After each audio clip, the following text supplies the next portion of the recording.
Hey Tommy, what are you wearing today? What's going on, Nikki? I'm actually wearing a watch we just received. It's a Zenith Defy skeleton, and this is the time and date. And this actually has a Zenith El Primero base caliber. I love it, man. There's so much going on the dial, and this one is actually the cheapest one in the whole United States. Hey, I was wondering, why do aftermarket pieces reduce the value of a watch?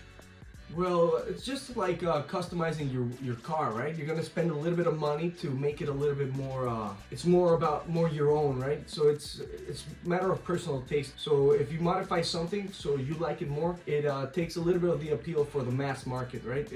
Not a big amount of people will want it like that. Maybe for the right person, it might be worth a little bit more, but for most dealers, they're gonna have to pay less because there's a smaller pool of buyers willing to pay that. Usually if you're replacing an original part for an aftermarket one, then not having the original one also costs money, right? Because then you have to go and buy the original one after, and there's a price into that. What would be your best daily watch under 10K? If I would only have one watch under 10K, I'd go with a classic. Probably most people will obviously know this. I just go with Rolex Submariner.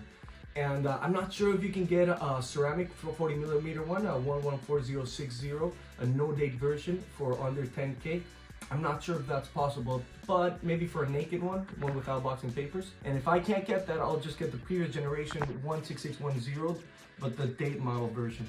You can't go wrong with that. If that's your only watch, you're gonna be killing it all day, and you don't have to take it out for anything. Just wear it for everything. You can go to sleep with that watch. It'll keep running until you die, and the value is also very good. You'll always have your money right there. What is or was Basel World? Well, Basel World was a huge event that actually they stopped making it about, I think it was 2 or 3 years ago. The thing is, that's where all the brands, all the authorized dealers would go and make their orders for the year.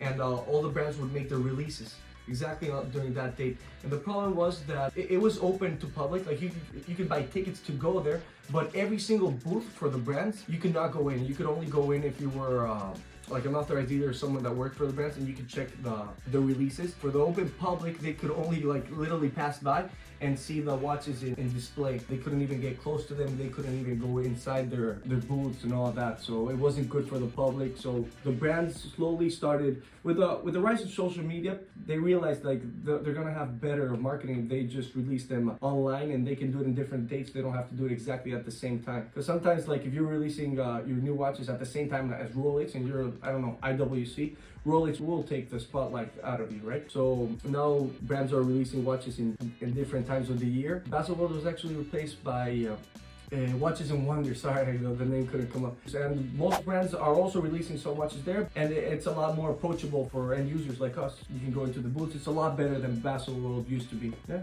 that's what happened. Basel World is gone, and now Watches and Wonders is in. But not all the releases are done at that time. Now, some of them are done there, and some of them are a couple months before, and some after. So that's what happened. Thank you guys for watching, and please like, share, subscribe. If you have any other questions or anything you might need, please let us know. We'll be more than glad to help you guys out. Make sure to check our current listings at bstwatches.us, and I'll see you on the next one.